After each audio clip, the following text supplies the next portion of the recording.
جہاد فی سبیل اللہ کی مشروعیت کا جو دوسرا ہدف ہے نصرت المستضعفین،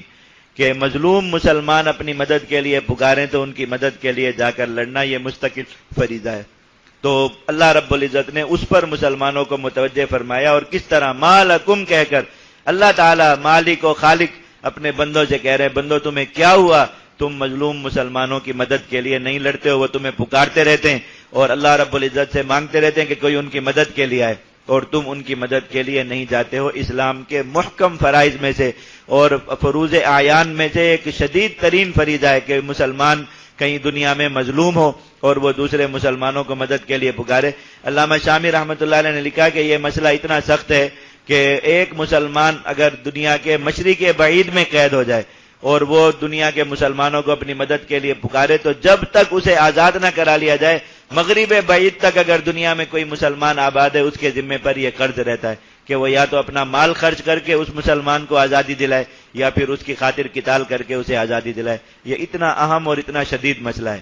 لوگ اس پر یہ اعتراض کرتے ہیں کہ جہاد جہاں یہ آج کل یعنی کشمیر کا جہاد ہے مثال کے طور پر سمجھیے کہ یہ جہاد چونکہ خلافت کے قیام کے لیے نہیں اور اس کے مقاصد میں یہ بات نہیں، اس لیے یہ شرعی جہاد نہیں. اللہ رب العزت نے دونوں کو الگ الگ کر کے بیان فرمایا اور حضرات فقہائے کرام نے فرمایا کہ جہاد کے یہ جو 3 اہداف ہیں ان میں سے جس ہدف کو بھی حاصل کرنے کے لیے جہاد کیا جائے وہ پورا جہاد شرعی ہے مستقل. ہر جہاد کے ساتھ اعلاء کلمت اللہ کا وجود ضروری نہیں ہے، اس لیے ہر جہاد کے ساتھ دعوت بھی لازمی نہیں ہے. تو جو جہاد نصرت المستضعفین کے لیے ہوتا ہے اس کے ساتھ کفار کو دعوت دینا ضروری نہیں ہے. اور دوسری بات یہ سمجھیے کہ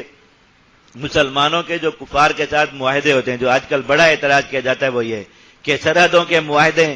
تو اس چیز کی وجہ سے ہم اپنی سرحد پار کر کے کسی دوسرے کی مدد کے لیے نہیں جا سکتے. یاد رکھیے مسلمان کا جو کفار کے ساتھ معاہدہ ہے ہدنہ کا یعنی صلح کا یا جنگ بندی کا یا لڑائی نہ کرنے کا، یہ باقی ہی اس وقت تک رہتا ہے جب تک کفار مسلمانوں پر تعدی نہ کریں.